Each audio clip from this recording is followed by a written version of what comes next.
So hello everyone, welcome back to our very own channel Gyani Academy. मैं हूं नमन अग्रवाल, आप सभी का फेवरेट फैकल्टी, और स्वागत करता हूं आप सभी का एक और नए लेक्चर में, जहां आज हम देखने वाले हैं आपके सीएमए फाउंडेशन के कॉस्ट अकाउंटिंग का चैप्टर नंबर 4, जिसका नाम है classification of cost with reference to cost accounting standard, that is CAS1। तो बिना किसी तरीके शुरू करते हैं अपना काम। जय श्री राम। ओके, तो आज से अपन स्टार्ट कर रहे हैं आपका चैप्टर नंबर 4, जो कि होने वाला है हमारी कॉस्ट अकाउंटिंग की सीरीज का लेक्चर नंबर 14।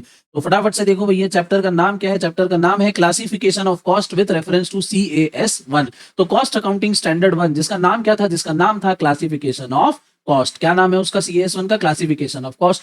अब आई होप कि भैया लास्ट वाले लेक्चर में, यानी 13th वाले लेक्चर में मैंने आपको जो आखिरी में स्टोरी सुनाई थी, उससे कहीं ना कहीं आपको हेल्प हुआ होगा सारे CAS को याद करने में। और अगर हेल्प हुआ है तो मेक श्योर आप कमेंट सेक्शन में भी जरूर बताना मत भूलना कि हाँ भैया कुछ हमको हेल्प हुआ है उससे। क्लियर बात एकदम? हाँ जी सर।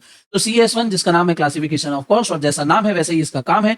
इसमें हमको बताएगा कि कॉस्ट को हम किन किन तरीकों से, अलग अलग तरीकों से क्लासीफाई कर सकते हैं, और क्यों क्लासीफाई करना चाहिए, इसके क्या फायदे हैं, ये सारी चीजें अपन इस वाले चैप्टर में पढ़ने वाले हैं। तो टोटल इस चैप्टर को अपन 3 पार्ट्स में मैं डिवाइड करूंगा, और 3 पार्ट में आपको ये चैप्टर पूरा कंप्लीट मिल जाएगा, जिसमें से आज का हमारा पहला पार्ट है, दैट इज लेक्चर नंबर 14, 15 और 16 वाले लेक्चर में ये वाला चैप्टर खत्म हो जाएगा। उसके बाद अपन आगे बढ़ेंगे अपने 5th और लास्ट चैप्टर में, जिसमें कॉस्ट शीट एंड कुछ प्रैक्टिकल्स भी है, जो अगेन 5-6 उसमें पार्ट लगेंगे अपने को, और पूरा आपका कॉस्ट अकाउंटिंग टोटल 22 से 23 लेक्चर में खत्म हो जाएगा। एग्जैक्ट कितना लगेगा, ये जब नया चैप्टर चालू होगा तब मैं आपको अपडेट इसके बारे में भी कर दूंगा। क्लियर बात है सर? हाँ जी सर। तो आते हैं अपन आज के हमारे इस लेक्चर में। आज अपने को देखना है concept of classification of cost, principle of classification of cost, classification of cost as per CAS1, और उसके अंदर सब टॉपिक अपन देखेंगे by nature of expense, that is para 6.1। और ये टोटल एक ही पेज है, इसी को अपन अच्छी तरीके से पढ़ेंगे और कवर करेंगे आज के इस लेक्चर में। तो फटाफट से भैया आता हूं अपने टॉपिक पे। पहला टॉपिक है अपना concept of classification of cost. तो क्लासिफिकेशन ऑफ कॉस्ट क्या है, इसका कॉन्सेप्ट क्या है, मतलब इसका मीनिंग क्या है, क्लासिफिकेशन ऑफ कॉस्ट क्या है? तो ये एक प्रोसेस है। अब क्या चीज का प्रोसेस है? तो भैया हमको पता है, हम जब भी कोई चीज मैन्युफैक्चर करते हैं या कोई भी हम सर्विसेज देते हैं, तो तरह तरह के कॉस्ट हमारे इनकर होते हैं। कुछ हमारे रॉ मटेरियल से रिलेटेड कॉस्ट है, कुछ हमको सैलरी वगैरह देना है, इलेक्ट्रिसिटी का खर्चा हो गया, रेंट का खर्चा हो गया, ठीक है, ट्रैवलिंग, ट्रांसपोर्टेशन, स्टोरेज कॉस्ट हो गया, मार्केटिंग एंड एडवर्टाइजमेंट का खर्चा हो गया, ठीक है, प्रमोशन वगैरह कर रहे हैं उसका खर्चा हो गया। तो तरह तरह के छोटे मोटे चाय पानी का खर्चा हो गया, हमारे खर्चे होते रहते हैं। क्लासिफिकेशन ऑफ कॉस्ट क्या है? ये एक प्रोसेस है जहां पे हम सारे जितने भी खर्चे हो रहे हैं उसको पर्टिकुलर कैटेगरी में डालते हैं, ठीक है,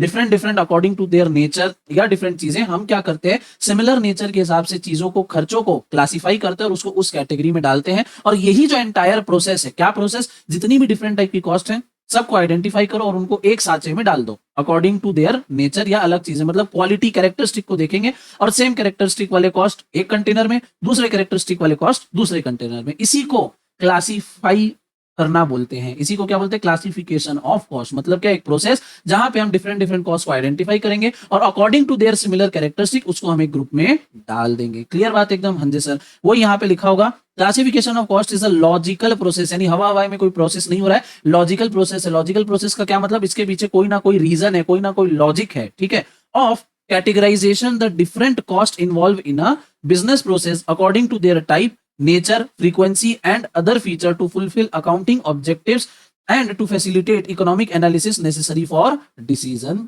making। क्या बोल रहा है? ये एक प्रोसेस है जहां पे हम अलग अलग तरीकों से कॉस्ट को क्या करते हैं, अलग करते हैं। वो टाइप के बेसिस में भी कर सकते हैं, नेचर के बेसिस में भी अलग कर सकते हैं, फ्रीक्वेंसी के बेसिस में भी अलग कर सकते हैं, बट सबका कैरेक्टरिस्टिक क्या होगा? सेम होगा। अगर जैसे मान लो हम चूज करते हैं कि हम फ्रीक्वेंसी के बेसिस में कॉस्ट को अलग करेंगे, तो अपन ने 3 मान लो कैरेक्टर बना दिए जो एकदम फ्रीक्वेंट हो रहे हैं, फटाफट डेली के खर्चे, तो डेली के खर्चे का एक अलग कॉलम, कुछ हो रहे हैं मंथली एक्सपेंसेस, उनका अलग कॉलम, कुछ हो रहे हैं भैया ईयरली एक्सपेंसेस, उनका अलग कॉलम, ठीक है। तो इस तरीके से अपन ने फ्रीक्वेंसी अपन ने चुना और अलग अलग सेम कैरेक्टरिस्टिक को उसमें डिवाइड कर दिया। क्लियर बात एकदम? हाँ जी सर। आगे classification of cost lies at the core of costing, cost accounting and cost management, ठीक है। आगे आएंगे अपन नेक्स्ट टॉपिक पे, principal of classification of cost. क्या बोल रहे हैं यहाँ पे? As per para 5 of CAS1, यानी कॉस्ट अकाउंटिंग स्टैंडर्ड 1, जिसका नाम क्या है? जिसका नाम है क्लासिफिकेशन ऑफ कॉस्ट। याद रखना बहुत ही ज्यादा जरूरी, MCQ बन सकता है। साथ ही साथ पिछले लेक्चर में भी अपन ने देखा था कि 24 टोटल कॉस्ट अकाउंटिंग स्टैंडर्ड है, जिसको कैसे याद करना है उसके लिए मैंने आपको एक जो कहानी है वो सुनाई थी, जिससे आपको हेल्प होगा। तो अगर अभी भी आपने वो कहानी नहीं सुनी है, या अगर आपको याद करने में दिक्कत हो रही है, एक बार सुन लेना, हो सकता है कुछ आपको हेल्प हो जाए। मैं एकदम गारंटी नहीं ले रहा कि नहीं भैया हो ही जाएगा, कुछ को हो सकता है कहानी बोरिंग लगी होगी, टाइम वेस्ट लगी होगी, कुछ को इफेक्टिव लगी होगी। तो भैया सबका अपना अंडरस्टैंडिंग का लेवल अलग अलग होता है, उस हिसाब से आप अपना वर्क कर सकते हो। अगर दिक्कत हो रही है एक बार सुन लो, हो सकता है कुछ फायदे में चीज आ जाए। आगे अपन पढ़ते हैं। पैरा 5 बोल रहे हैं CS1 का cost shall be classified by process of grouping the components of cost under a common designation on the basis of similarities of nature, attributes और रिलेशनशिप। ठीक है, अपन को एक टाइप चूज करना है और सेम कैरेक्टरिस्टिक होना चाहिए। मैंने बोला ना कि कंटेनर हमारे पास बहुत सारे हो रहे हैं, बट उस कंटेनर में जो कंटेंट जा रहा है उसका नेचर सेम होना चाहिए। जैसे घर में भी अपन देखते हैं ना, किचन वगैरह में मसालदानी में क्या होता है, कंटेनर अलग अलग होते हैं, बट एक में क्या होती है, मिर्ची होती है, एक में हल्दी होती है, एक में धनिया पाउडर होता है, एक में नमक होता है। अब ऐसे तो नहीं होता कि एक कंटेनर है, उसमें पहले अपन ने मिर्ची डाल दी, फिर उसके बाद नमक डाल दिया, फिर उसके बाद धनिया पाउडर डाल दिया। ऐसे में क्या हो जाएगा, मिक्स हो जाएगा। तो अपने को मिक्स नहीं करना है, कंटेनर अलग अलग रखना है, उसमें डालनी सेम चीज है, जो जिसका सबका कैरेक्टर क्या होगा, सेम होगा। जिसका दूसरा कैरेक्टर होगा वो चला जाएगा अपना अलग कंटेनर में। तो वही यहाँ पे बोल रहा है कि कॉस्ट को हमको क्या करना है, क्लासिफाई करना है। इसके पीछे अपन प्रोसेस लगाते हैं और सेम सेम कैरेक्टरिस्टिक आइडेंटिफाई करते हैं और उस हिसाब से सारे डिफरेंट डिफरेंट कॉस्ट को सेग्रीगेट कर लेते हैं। अब अगर अपन ने मान लो ले लिया है, अपन ने क्राइटेरिया ले लिया कि फिक्स्ड और वेरिएबल के हिसाब से अलग करेंगे, तो फिक्स्ड वेरिएबल सेमी वेरिएबल के हिसाब से उसको अलग कर दो। अगर अपन टाइम ले रहे हैं तो टाइम के हिसाब से देख लो भैया कि क्या कर सकते हैं, जो डेली खर्चे हो रहे हैं अलग, वीकली हो रहे हैं अलग, मंथली हो रहे हैं अलग, ऐसे भी आप कर सकते हो, दूसरे तरीके से भी आप कर सकते हो। क्लियर बात है, हाँ जी सर। बट क्या है कि नेचर, एट्रीब्यूट वगैरह सेम होना चाहिए। आगे लिखा है items group together under common head shall further classified according to their fundamental differences. अब एक बार अपन ने कंटेनर में वो क्या कर लिया, एक बार फिल्टर कर लिया, इसके बाद आगे भी अपन और फर्दर हम फिल्टर लगा सकते हैं। किस बेसिस पे, देयर फंडामेंटल डिफरेंसेस के बेसिस में। मोर ओवर स्कीम, जैसे चलो इसका एग्जांपल देता हूं, जैसे अपन ने चूज किया फ्रीक्वेंसी के बेसिस में। अब 4 कंटेनर हमारे हो गए, डेली वाला, वीकली वाला, मंथली वाला, ईयरली वाला। ठीक है, इतना ही ज्यादा कॉम्प्लेक्स नहीं करते, 4 कंटेनर हो गए। डेली वाले खर्चे, वीकली वाले खर्चे, मंथली वाले खर्चे और क्या हो गया, ईयरली वाले खर्चे। डेली खर्चे में आ गया चाय पानी का खर्चा, ठीक है, बिजली का खर्चा आ गया मंथली वाले में, वीकली वाले में आ गया आपका रॉ मटेरियल का खर्चा, और जो आपका हो गया ईयरली वाला खर्चा, ईयरली वाला क्या कर सकते हैं हम, हर साल कोई नया मशीन जो है परचेज करते हैं या कुछ रिपेयर एंड मेंटेनेंस करते हैं, उसको ईयरली में डाल दिए। क्लियर बात है एकदम, हाँ जी सर। अब जो डेली वाला खर्चा उसमें भी देखेंगे कुछ, अब उसको डिस्ट्रीब्यूट करना है तो कुछ अपन फिक्स कर सकते हैं, कुछ वेरिएबल कर सकते हैं, कुछ सेमी वेरिएबल। एक कंटेनर में भी हम क्या कर रहे हैं, डिफरेंट डिफरेंट क्या कर रहे हैं, क्लासीफाई चाहे तो कर सकते हैं on the basis of their fundamental differences. More over बोल रहा है scheme of classification shall be such that every item of cost is classified. ऐसी स्कीम होनी चाहिए जिसमें हर टाइप का कॉस्ट जो है क्लासिफाई हो जाए, यानी कोई भी टाइप की कॉस्ट छूटनी नहीं चाहिए, कोई भी टाइप की कॉस्ट छूटनी नहीं चाहिए, हर एक क्लासिफाई हो जाना चाहिए। The process will ensure identification of each item and the systematic placement of like items together according to their common feature. इससे क्या होगा, आइडेंटिकल जो आइटम्स है वो सब एक साथ सिस्टमैटिक मैनर में अरेंज हो जाएंगे। द सेम कॉस्ट में appear in several different classification depending upon the purpose of the classification. और एक कॉस्ट डिफरेंट डिफरेंट कंटेनर में भी जाके फिट हो सकता है। ये हमको देखना है कि हम किस टाइप का क्लासिफिकेशन यूज कर रहे हैं। अगर हम एक मेथड यूज कर रहे हैं उसके हिसाब से हमारे 4 कंटेनर बन गए, सब लोग ABC पहले वाले कंटेनर में आ गया। अगर हम हमारा क्लासिफिकेशन का तरीका चेंज करते तो ABC जो पहले पहले कंटेनर में था वो हो सकता है तीसरे कंटेनर में फिट हो, या A इसमें हो, B इसमें हो, C इसमें हो, कुछ भी हो सकता है अगर हम चेंज करेंगे अपना तरीका। आगे cost is classified normally in terms of managerial objective. Cost को हम क्लासिफाई करते हैं कौन से टर्म में भैया, जो मैनेजेरियल ऑब्जेक्टिव को हमारे सूट करे। It represents normally required sub classification, such sub classification में be according to the nature of cost element, functional line या एरियाज ऑफ रिस्पॉन्सिबिलिटी और some other useful breakup. The appropriate sub classification depend upon the uses of the cost report. ठीक है, uses to be made of the cost report. क्या बोल रहा है कि बहुत सारे तरीके हम किसी भी तरीके से कर सकते हैं, बट हम करेंगे कौन सा, जो हमको सुटेबल हो, जो हमको समझ में आए। ठीक है, जिससे हम मीनिंगफुल कंक्लूजन ड्रॉ करें, तो उसी बेसिस में हम हमारे कॉस्ट को क्या करेंगे, डिफरेंट पार्ट में क्लासिफाई करेंगे। आगे बोल रहा है कॉस्ट में be classified with reference to the nature of expenses, its traceability to a cost object direct या indirect, its relation to function या activity, its behaviour fixed, semi variable या वेरिएबल, और its relationship to production process. अब क्या बोल रहा है, different different यहाँ पे बोल दिया कि हम डायरेक्ट कॉस्ट, इनडायरेक्ट कॉस्ट के बेसिस में भी हम आइडेंटिफाई कर सकते हैं, fixed cost, semi variable cost, variable cost, इस बेसिस में भी हम कॉस्ट को डिवाइड कर सकते हैं। Its relationship to a production process के लिए भी हम कर सकते हैं कि भैया स्टेज 1 में ये कॉस्ट लगती है, स्टेज 2 में ये सारी लगती है, स्टेज 3 में ये सारी लगती है। तो इस हिसाब से भी हम कॉस्ट को जो है वो सेग्रीगेट कर सकते हैं। क्लियर बात है एकदम, हाँ जी सर।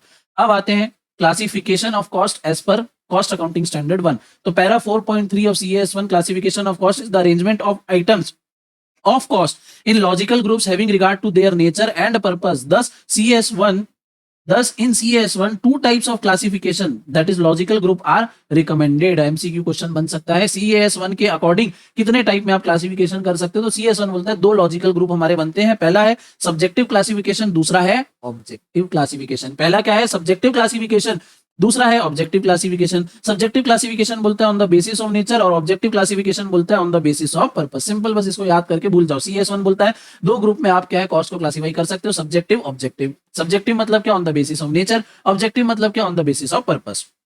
आगे लिखा है accordingly para 6 of CES1 suggest 5 classification along with some सब classification these are as follows। क्या बोल रहा है पैरा 6 में, पैरा 6 क्या है 5 क्लासिफिकेशन बताता है और उस क्लासिफिकेशन के अंदर और सब क्लासिफिकेशन हमको देखने को मिलता है। मतलब पैरा 6 जो है वो हमको 5 एक तरीके से कैटेगरी बताता है कि आप अपने कॉस्ट को इन 5 कैटेगरी के हिसाब से अरेंज कर सकते हो, क्लासिफाई कर सकते हो। अब उस कैटेगरी के अंदर भी कुछ सब कैटेगरीज किसमें दी हुई है, तो उस हिसाब से आप उसको और फर्दर सेग्रीगेट कर सकते हो। जिसमें पहला जो पैराग्राफ है पैराग्राफ 6.1 ये बोलता है कि classification on the basis of nature of expense. ये अपन आज कवर करने वाले हैं और बस वीडियो को एंड कर देंगे। क्या बोलता है पहला paragraph, classification bye nature of expense. उस एक्सपेंस का नेचर देखो वो कैसा है, क्या नेचर है, तो भैया 3 बेसिक नेचर बोलता है 6.1 कि भैया या तो वो जो खर्चा है मटेरियल के लिए हो रहा होगा, या वो आपके एम्प्लॉय के लिए सैलरी वेजेस के लिए हो रहा होगा, या फिर इन दोनों के अलावा तीसरा ही खर्चा हो रहा होगा जिसको बोलेंगे एक्सपेंसेस। पहला क्या है मटेरियल के लिए। अब मटेरियल के लिए क्या क्या खर्चा होगा, तो भैया रॉ मटेरियल आ रहा है तो material cost are cost material used for the purpose of production of a product और rendering a services, rendering of a service net of trade discount. याद रखना नेट ऑफ ट्रेड डिस्काउंट मतलब trade discount अगर हमको कुछ मिला है नहीं आएगा, रिबेट अगर कुछ मिला है नहीं आएगा, टैक्सेस एंड ड्यूटी जो रिफंडेबल है, जो हमको उसका क्रेडिट मिल जाएगा कहीं ना कहीं, या जो रिफंडेबल है वो नहीं आएगा। अगर टैक्स एंड ड्यूटी हमको देना ही है, उसका कोई रिफंड हमको नहीं मिलेगा तो वो उसमें ऐड हो जाएगा, अगर रिफंडेबल है तो हट जाएगा।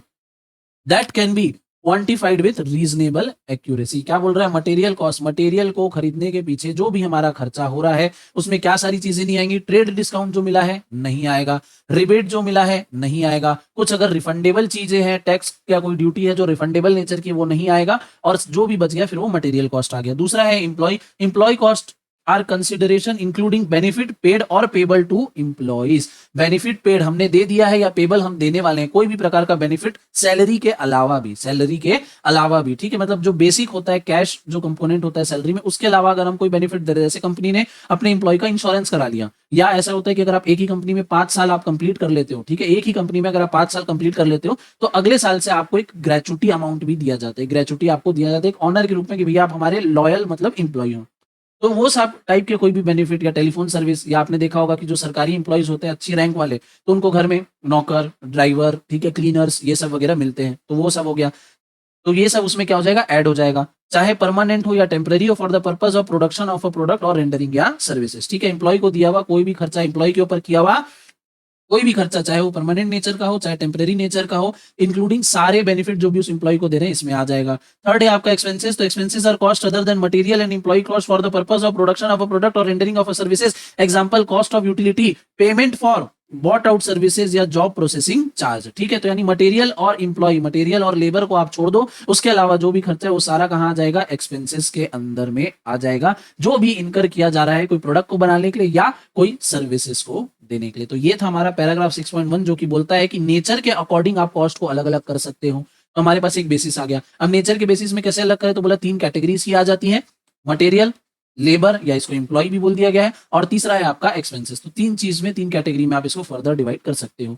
नेक्स्ट आएगा अपने पास पैराग्राफ 6.2, ऐसे ही 6.3, 6.4, 6.5 ऐसे ही आते जाएगा। नेक्स्ट वाले लेक्चर में अपन कवर करेंगे पैराग्राफ नंबर 6.2 और 6.3। ठीक है, तो टोटल मैंने आपको 3 पार्ट में इस चैप्टर को खत्म करने का प्रॉमिस किया था, जिसमें पहला पार्ट अभी एंड हो चुका है कंटेंट वाइज। दूसरे पार्ट मैंने आपको बता दिया कि 6.2 और 3 अपन कवर करेंगे, और थर्ड पार्ट में अपन 4 और 5 कवर करके इस चैप्टर को प्रॉपरली बढ़िया नोट पे कंक्लूड कर देंगे। क्लियर बात है? हाँ जी सर। तो इसी के साथ आज के हमारे इस लेक्चर का टारगेट यहीं पे पूरा होता है। वीडियो के एंड तक बने रहे, अपना वैल्यूएबल टाइम देने के लिए दिल से धन्यवाद।